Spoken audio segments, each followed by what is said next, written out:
Our lesson begins with the introduction of man can only relate with the God he can see. The meta-narrative of the Bible, or the grand story, if you took the entire Bible as one big story, the meta-narrative of the Bible could be described as the story of God's self-revelation to man for the purpose of intimately relating with him, and the devil's attempt to conceal that which has been revealed, thereby impeding man's ability to relate with God. In other words, the Bible is 66 books. Every book tells a story. But that collection of 66 books tells one big grand story. That's what we would call a meta-narrative. And that story, one of the ways you could characterize it is God trying to show himself to people. God who's invisible tries to show himself to people. Devil tries to cloud that. Devil tries to confuse that. Throughout the narratives of the Bible, throughout the individual small stories of the Bible, we find that God establishes covenants. Now, you guys who were here last week should be able to talk intelligently about what a covenant is, right? How would you describe a covenant? The covenant is it's not a contract, Right. but a relationship on mutual trust and understanding. Right. I would call it a relational agreement, which is what you said. Covenant You listen. is a relational agreement. It defines how we're going to relate with somebody else. And God establishes covenants, relational agreements with men. And each time he establishes a new agreement, he shows a different side of himself. And we talked last week, I think, or last time we met, I believe, about 7 different covenants that he establishes throughout the Bible. It wasn't 7 covenants, it was 7 different perspectives of God that we see throughout the Bible as God shows himself to humanity. You guys need something to write on, or here, why don't you pass this over to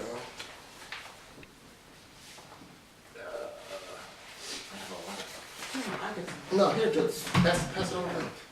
Okay. So, as you read through the Bible, and it can be confusing because of the way it's laid out, but when you read these stories, you see God trying to show himself to people, and showing new aspects and new sides of himself. God enters into partnership with man and entrusts humans with the task of personifying or demonstrating the revelation of God to those that he has revealed, or to those who he has not revealed himself to. So he shows himself to somebody. Part of the relationship agreement is, I want you to carry this throughout your generations, show it to people who don't know who I am. You know, you live according to this relational agreement. It lets people see who I am. So we personify we're made in man, or in God's image. So when man is made in God's image, God shows himself to man, says, what I've shown you, you show everybody else. You carry it out to everyone else. No single individual, save Christ, could ever show or carry out such a monumental task. And so God establishes communities intended to stand as institutional testaments to God's current revelation. So in other words, no one person can really show. God's too big for any one person to show. Even in limited amounts of what little bit he shows, no one person can show all of that. So he establishes communities or groups of people. And that community, and in the way that they interact, the way he defines their interaction with each other and with him, is supposed to show something about who God is as a person. So it's not an individual thing, and the story of the Bible is not an individual story, but it's a story of a people. God is trying to amass a people that he can interact with and relate with. The work of the devil, more so than destroying any singular individual, is to corrupt the institutions designed to manifest God's glory, and in doing so, cause these establishments to project a distorted, disfigured deity that people mistakenly come to identify as God.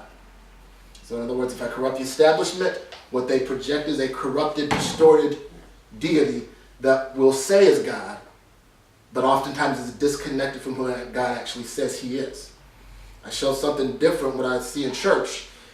what I see in these establishments or amongst the communities that say that they're God's people, sometimes, oftentimes, too many times we'll say, does not represent what God has shown of who he is.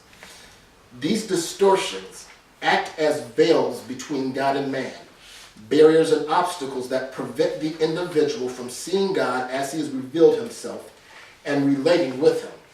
So remember, the subject or the subject matter that we're talking about is destroying or rending the veil of the religious establishment. These distortions that happen when the devil corrupts the communities act as veils to block people from being able to see and relate with God as he's shown himself.